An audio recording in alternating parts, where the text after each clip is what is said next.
of Liyue has the most prosperous commercial port in all of Tibet. Hey, we're here! Traveler, Paimon, great timing. We got a lot of letters in the mailbox, and I just finished sorting them into 4 groups. Nice work! Well, the real work hasn't even started yet. Which batch of letters should we read through first?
Let me quickly summarize what we found out about a flower that is not of this world.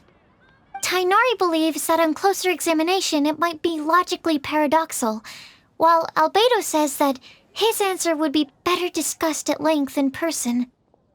As for my answer, I think a clock in the shape of a flower would constitute one that is not of this world. Here's what we've gathered regarding a guide who will never get lost. Mona said that she'd like to join us in uncovering the secret behind the prophecy, while Bennett suggests Fischl, Mona, or the Traveler as potential candidates. Mika didn't submit much, but he did draw a vegetation map for Master Tainari and wrote up a dragon spotting calendar for Sino. Amber also wrote in. She said that she sees herself as nobody's guide, but everybody's friend. As for one who would never lie, Rosaria removed herself from consideration, but both Razor and Sino are willing to support us in our search. Timaeus seems to have forgotten to write to us.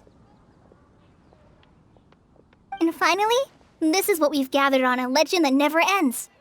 Klee said that her mom has a number of friends who like to write storybooks. Lisa believes that legends live forever in people's hearts. I think that for a legend to be never-ending, it has to be filled with hopes and dreams, and actively passed from one person to the next. So, what are the answers to the 4 riddles then? You're really smart, Paimon. I bet you can figure it all out in no time. Or, let's all share our thoughts on what we think the answers might be.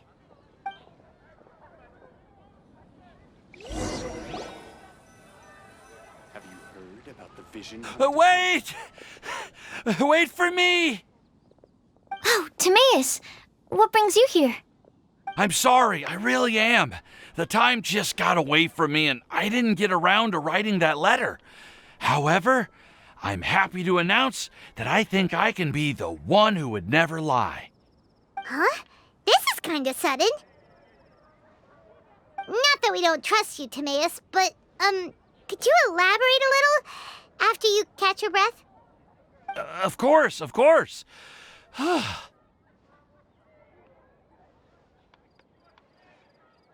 Do you still remember the time I, collaborated with a certain Miss Ying-R? Well, basically, she helped me out a lot with my research into potion making once, and, well, we've stayed in touch through letters ever since. Wait, so Ying-R is the girl from Liyue that Sucrose mentioned earlier? We always assumed you were hard at work every time we saw you at the crafting bench. So you've just been writing letters to Ying-R the whole time? No, I mean, not all the time. I've done some work too. And anyway, our correspondence covers a lot of serious topics, like perfumes, potions, alchemy. Anyway, a few months ago, I made a vow to the heavens that I will be true to myself and never utter an insincere word until the day that I've managed to win Miss Ying-Ar's heart. So, at Star Snatch Cliff, you were picking Cecilia's as a gift for Ying-Ar? Well, that's right. The Cecilia flower is said to represent a once wayward heart transformed by the power of love. I couldn't think of a better flower to give than that. I know full well that Miss Ying-Ar is far more knowledgeable than I in both the ways of the world and the ways of our craft, but I thought I should make the effort for once and put myself out there. Which brings me to the subject of the last few days and the Windbloom Festival. I thought it was time for me to invite Miss Ying-Ar to Mondstadt.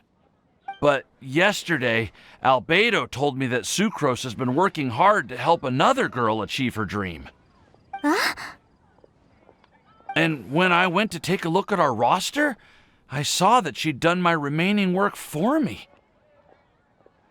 I feel incredibly guilty. I've been spending all of my time in my own fantasy world while everyone else has been bending over backwards to help other people. How could I ever hope to be worthy of Miss Ying-Ar's love if I'm so selfish? Oh, Timaeus. And that's why I've decided to join you. But then what about Ying-Ar? Yeah. Haven't you been planning this for over a month now? You said you were gonna invite her to Mondstadt. Well, yes, I did mention in my letters that I'd like her to visit, which is why I just sent her another gift with my hand-picked windblooms, along with a handwritten letter. I explained that a matter of great importance has presented itself to which I must devote my full attention for the time being. As soon as it's resolved, I'll make haste to Liyue to pick her up in person. I made sure to package the gift and letter with the greatest care.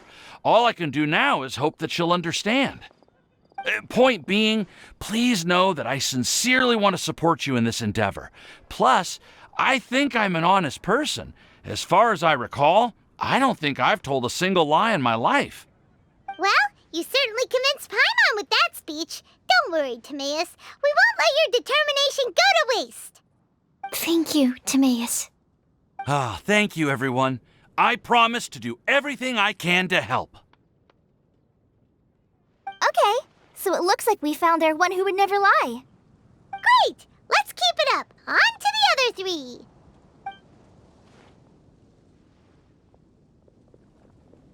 Okay, Paimon will do the honors. Ahem. We have with us here the flower, the guide, the legend, and Timaeus. Huh? Why did you only say Timaeus' name? You should say my name, too. All right. We also have Klee. That's me! With Klee here, this all somehow feels like we're getting ready for a field trip. There's nothing wrong with a more relaxed atmosphere, is there? Of course.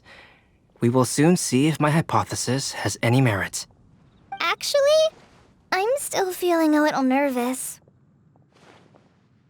Me too. But weren't you all fired up just a moment ago? Yeah, you're right. Okay, let's do this. Actually, I'm a little worried too. Deep breaths. Deep breaths. I know what you're feeling. Saying anything becomes so much harder when there are so many people watching. Well, does anyone know the exact location of where we're headed, or should I do a reading on my scry glass?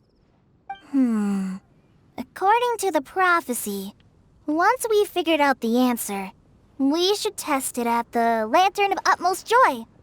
Wait, but where is this lantern? Oh, we know something about that.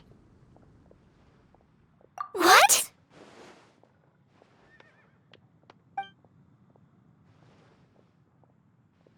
Wow, that's amazing. You really know how to do everything under the sun. Then we'll let you lead the way. This is it. We're off to find the sacred location of the Lantern of Utmost Joy.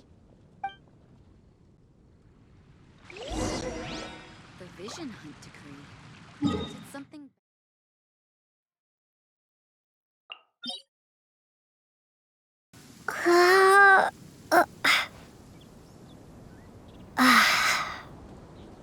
Ready, steady, go!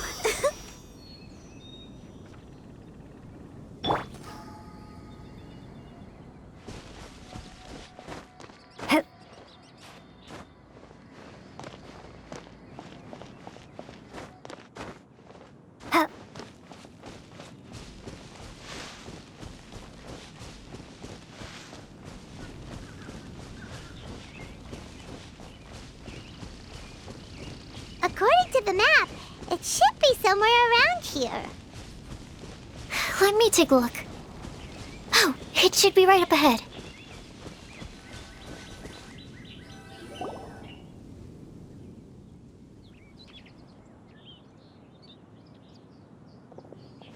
Aww.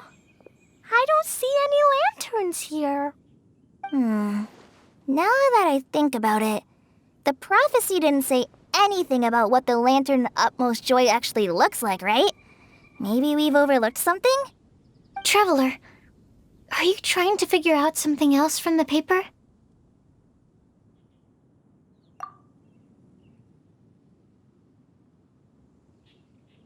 Paimon's reading too.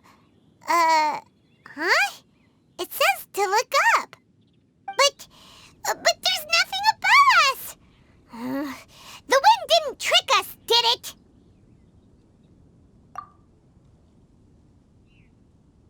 Place the squirrel on the back of the pointy-eared cat, and a pious puppy will open the doors to show you the way.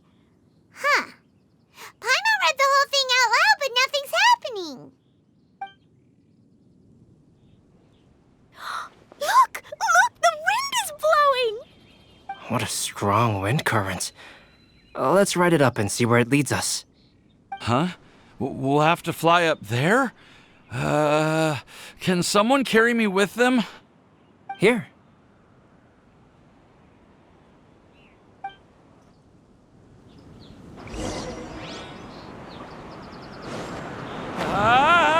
This is the first time I've ever flown like this!